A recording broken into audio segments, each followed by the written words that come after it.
A AMPA do Colexio de Lousame maniféstase contra os recortes de profesorado. Piden un especialista en audición e linguaxe e outro coidador. Que tal? Moi boa noite. De seguido lles contamos que deu de si esta protesta. Antes repasamos outras novas do día en titulares. Vilagarcía adxudica a mellora dos accesos ao barrio do Piñeiriño. A obra consistirá no ensanche da rúa Venceslao Fernández Flórez e conta cun orzamento de case 200.000 euros.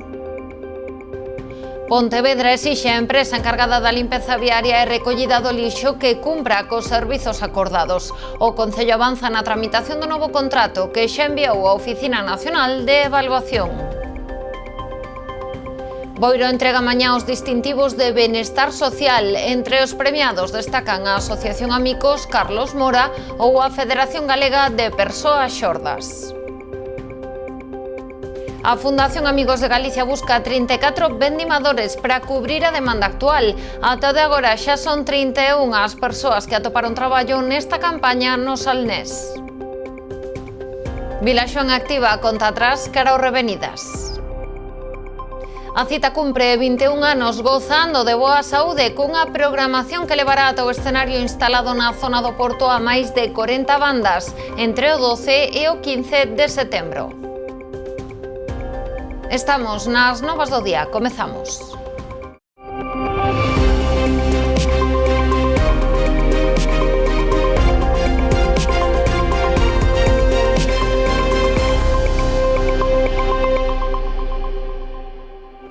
A AMPA Alecrín do Colexio Cernadas de Lousame manifestábase esta mañá ás portas do centro en contra dos recortes de profesorado. Ademais da perda do especialista en audición e linguaxe, este curso contarán cun coidador menos, a pesares do alto número de alumnos con necesidades de apoio educativo. Seguen as protestas en toda a comarca en contra dos recortes de profesorado para este curso. Desta volta foi a AMPA Alecrín do Colexio Cernadas de Castro de Lousame a que quixo manifestar a través desta concentración o seu malestar ante a decisión da Consellería de Educación de retirarlle o especialista en audición e linguaxe. A este recorte súmase a perda dunha coidadora das dúas con que contaron durante parte do pasado curso. A Xunta retíranos a profesional de audición e linguaxe, ademais dunha previa retirada de unha das nosas coidadoras. Entonces, poñémonos en contacto ca AMPA e intentamos buscar solucións. Somos un cole pequeno, moi familiar, é o único cole que hai neste concello. Pedimos, por favor, que non se nos quiten os recursos, un recurso moi necesario, unha profesional de AL. Temos 40 nenos, ahora mismo matriculados na escola, que precisan desta atención. Pedimos tamén que se visibilice o que están a sufrir as escolas galegas, vale, que é un recorte brutal de todos os especialistas, profesorado e recursos xerais, que hasta aquí chegamos, por favor, que necesitamos unha educación de calidade, unha integración real, non só en papeles. Estos recortes expoñen os nenos con necesidades a un abandono na escola. A presidenta da AMPA explicou que a directora do centro lles transmitiu que existe un compromiso verbal de educación para contratar a un mestre de audición e linguaxe. Confían en que a administración cumpra co prometido, pero teñen as súas dúbidas, polo que manterán as protestas ata que a notificación se faga oficial. Acábannos de notificar e ter coñecemento de que aínda están contratando persoal, que se baralla que o mestre de audición e linguaxe poda caer para o noso centro. Confiamos na súa palabra en que así sexa, pero polo momento non temos nada firmado, vale? Si obviamente isto queda confirmado definitivamente de que está firmado e de que temos o profesional a tempo completo, porque tampouco nos valdría de que nos estean dicindo que conceden o profesional para o centro e que veña 2 horas. O sea, con 2 horas non solucionamos esta problemática. E o que decía a compañeira e nai dun alumno afectado, con un coidador malamente nos vemos para sair adiante co curso. O sea, vale, concedemos o a ele e que pasa co coidador? Que pasa con eses nenos? Na actualidade o centro conta con máis de 40 alumnos con necesidades de apoio educativo, 3 deles a tempo completo, polo que é imprescindible contar con alo menos 2 coidadores. O Concello de Ribadumia terá que reorganizar os horarios do campo de fútbol a Senra 2. Así o decidiu o xulgado do Contencioso Administrativo número 2 de Pontevedra, que deu a razón en parte ao Xuventude de Sisán. Recordemos que o club denunciara o Concello por repartir de xeito asimétrico os horarios para empregar as instalacións públicas. Na súa sentenza, o xulgado indica que o goberno local terá que buscar acomodo para que o Sisán non teña os adestramentos os luns. O Xuventude pedirá evitar ese día cando xogan os domingos para favorecer a recuperación física dos seus xogadores.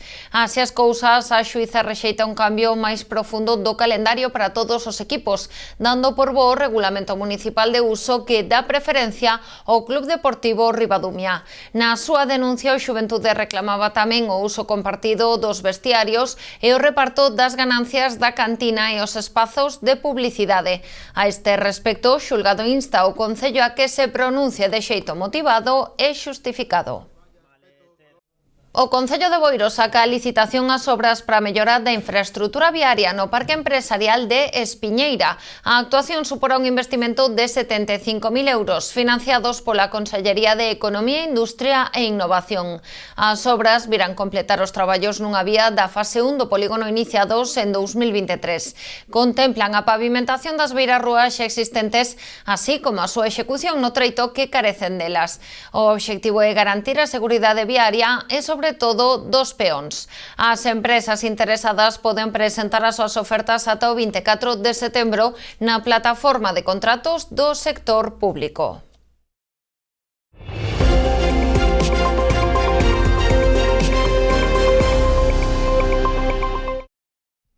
Adxudicada a mellora dos accesos ao barrio do Piñeiriño, en Vilagarcía. A obra consistirá no ensanche da rúa Venceslao Fernández Flórez. O contrato adxudicouse unha das 12 ofertas que concorreron ao concurso por case 200.000 euros, máis de 15.000 euros por debaixo do prezo de licitación. Estará financiada a través do Plan Mais Provincia da Deputación de Pontevedra. O proxecto diríxese a mellorar as comunicacións do barrio do Piñeiriño e a elevar a seguridade viaria dos peóns na rúa que une a zona das pistas con o no que conflúen a rúa Pablo Picasso co vial de acceso ao Porto e a avenida de Cambados. Unha vez asinado o contrato, os traballos poderán comezar cando a empresa estea dispoñible. Dende Rapella apuntan que xa hai meses que contan co permiso da demarcación de carreteras del Estado por tratarse dunha vía que enlaza coa estrada de acceso ao Porto de titularidade estatal. Tras a actuación, tanto os autobuses como os vehículos longos poderán transitar pola vía, ofrecendo así máis alternativas aos accesos ao Piñeiriño dende as rúas Fontecarmoa e Camilo José Cela. Tamén se facilitará a convivencia entre peóns e vehículos. O proxecto ten un prazo de execución de 4 meses e inclúe ademais a renovación das redes de saneamento e recollida de augas pluviais, así como a reposición do pavimento. O Concello de Pontevedra avanza na tramitación do novo contrato de recollida de residuos sólidos urbanos. Hoxe, a Xunta de Goberno local deu luz verde ao seu envío á Oficina Nacional de Evaluación, un trámite necesario e obrigatorio para todos os contratos de servizos públicos. A súa función é avaliar a sostibilidade económica do novo contrato e terá un prazo de 30 días naturais para emitir o seu informe. Unha vez rematada a xestión, o Concello deberá facer un informe económico para sacar o proxecto á licitación. Será o segundo intento, despois de que o primeiro quedara deserto. Dende o Goberno recordan que se trata dun contrato cun custo de 256 millóns de euros en 20 anos, ao redor dos 13 millóns por ano. Este trámite realízase no marco do descontento da cidade co servizo que está a prestar a actual empresa adxudicataria. O alcalde asegurou que xa celebraron varias reunións para exixirlle que cumpran cos servizos acadados. Cumplir un mínimo de cousas, ¿no? E non o están cumplindo. Un mínimo de servicios que teñen que facer con este actual contrato prorrogado, ¿no? Por lo tanto, nos vamos a exixir que se cumplan, ¿no? Eu vou a poñer un solo exemplo para que o entendades. Se se estropea un camión, obviamente non podemos estar sin camión. Terán que buscar unha alternativa para ese camión. Digo como exemplo para que se entenda, ¿no? Entón, o Concello non ten culpa de que se estropee un camión, que o arregla ou que poñan outro. A empresa ten que cubrir o servicio, vale? E iso, igual que os desbroces que teña que facer, ou que a limpeza que teña que facer, ou as emerxencias que haya que facer. Entón, neste sentido, fixemos unha chamada de atención para que cubra correctamente o servicio nas condicións en que está asinado, non? Facemos unha pausa para a publicidade e voltamos de contado.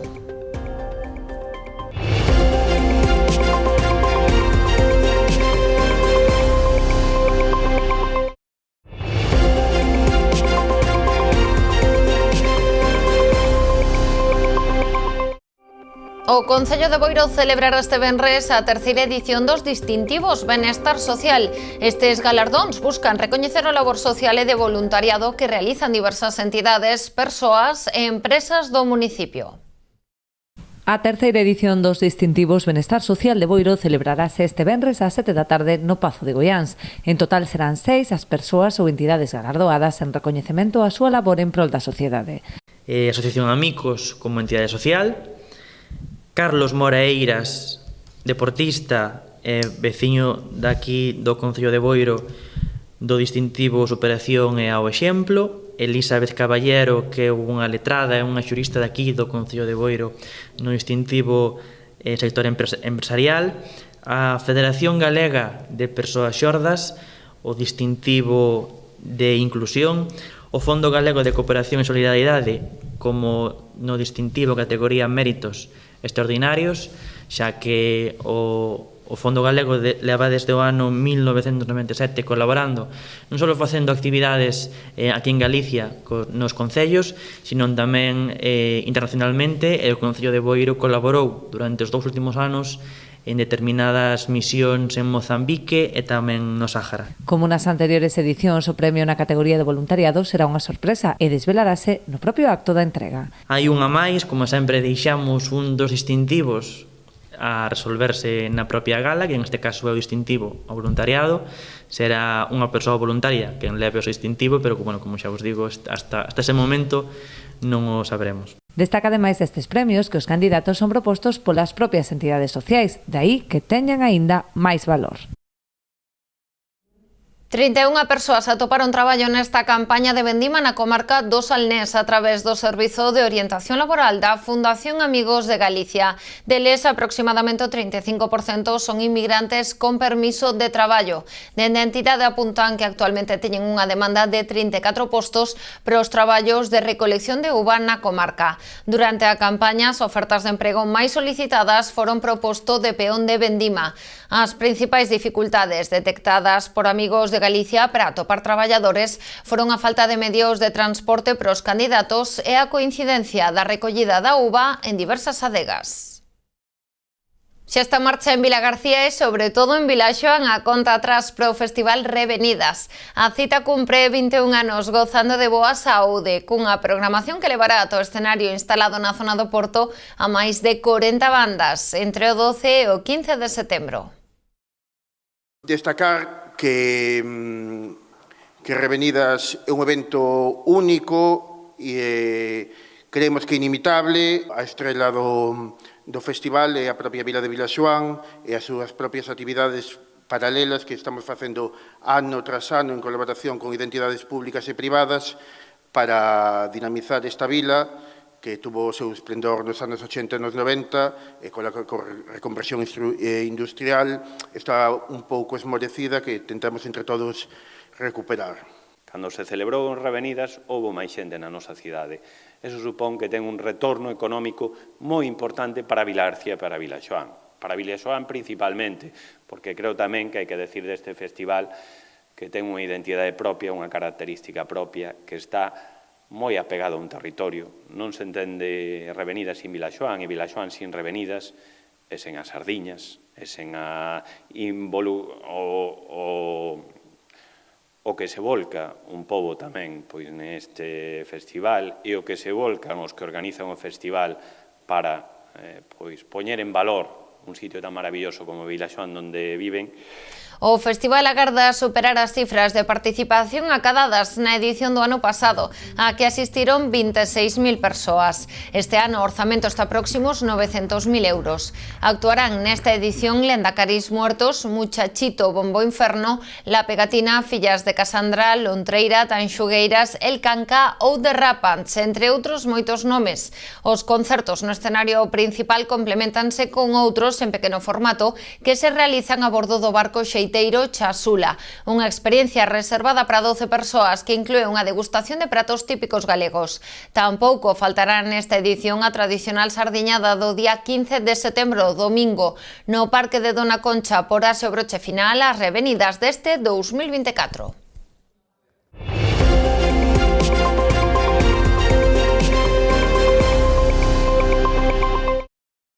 O Colexio Galaxia e o Concello de Ribeira convocan o primeiro concurso de debuxo Montse Noia Vázquez en homenaxe a esta mestra falecida o ano pasado. Está dirixido ao alumnado de todos os centros educativos do municipio. Nace en Ribeira a primeira edición do concurso de debuxo Montse Noia Vázquez, a iniciativa das compañeiras desta docente do Colexio Galaxia, que falecía repentinamente o pasado mes de novembro. Esta homenaxe parte do grupo de profesorado que teñemos moito cariño a nosa compañeira, que deixounos repentinamente moi cedo, e vímonos na necesidade de facer unha homenaxe a ela pois como máis lle gustaría. Ela era unha persona, aparte de ser moi boa profesora e moi boa persoa, era unha persoa que lle gustaban moitísimo as manualidades, o debuxo, e sempre pois enchía os pasillos cos seus murales, sempre era partícipe de todos os disfraces de carnaval, de todo o que implicase a decoración do centro. O certamen a súa memoria está dirixido ao alumnado de todos os centros educativos do municipio, que deberán presentar as súas propostas entre o 6 e o 15 de outubro. As obras serán de temática e técnica libre e deberán estar escritas en galego no caso de incorporar algún texto. Establécense 3 premios de 150, 100 e 50 euros en vales de compra no comercio local. Poderá participar todo o alumnado dos centros de ensino de Ribeira coas súas obras e para animar a participación decir que se entregarán 3 premios de 150, 100 e 50 euros en bonos de compra no comercio local e que a obra que obteña o primeiro premio será ademais motivo central dun cartel do Concello de Ribeira. A entrega de premios terá lugar o 27 de novembro. O Concello de Boiro volverá a celebrar o mes da danza cun variado programa de actividades culturais ao longo de todo o setembro. Combinará actuacións de artistas locais con convidados representando diversos estilos de baile. O serán tradicional de Abeloura, que terá lugar mañá ás 7 da tarde en Cespón, marca o inicio da programación do mes da danza, que terá continuidade o domingo ás 7 coas actuacións do ballet de Cemplies e El Ajut. O sábado 14 tocará Yaquenda, Xil Barbeira e Minguantes, ademais unha actuación de Boiro Baila Style, un grupo local de baile latino, mentres que o sábado 21 tomarán o relevo o grupo Pedra da Aroña e Marcia Vázquez. O día 21, que aquí xa lle toca estar no Pazo a Pedra da Aroña, e a persoa invitada é Marcia Vázquez, tamén ás 7 da tarde no Pazo de Goiáns. O día 14 vamos a ter tamén uns invitados singulares, é un grupiño de bailes latinos daqui de Boiro, é un grupo de amistades que empezaron pois desa maneira de xuntarse e ora xa teñen un grupiño que se chama Baila Style, que van a facer un único baile, pero tamén o queremos integrar neste mes da danza, porque creemos que no mes da danza pois se integran todos os estilos que existan e que podemos ir integrando cada ano. Pechará o programa o Serán das Angustias en Bealo o 28 de setembro. Para todas as actividades que se celebren no Pazo de Goiáns establecese un donativo a partir de 3 euros destinado a entidades benéficas. Para todas esas actividades que estamos programando, as que son no Pazo de Goiáns, vaise a recaudar fondos con diversas entidades sociais. O día 8, que é no Pazo de Goiáns, ás 7 da tarde, vamos a estar acompañados por a Asociación Asanó, como sabemos, é a Asociación de Nenos Oncológicos. Para o día 14 vamos a estar acompañados da Gadea Alzheimer e para o día 21 vamos a estar acompañados da Asociación Española contra o Cancro. Por eso, a entrada é un donativo mínimo de 3 euros. Ata aquí chegou a edición deste xoves das Novas do Día. Quedan con toda a actualidade do sector vitivinícola da man de orixe e calidade. Sexan felices.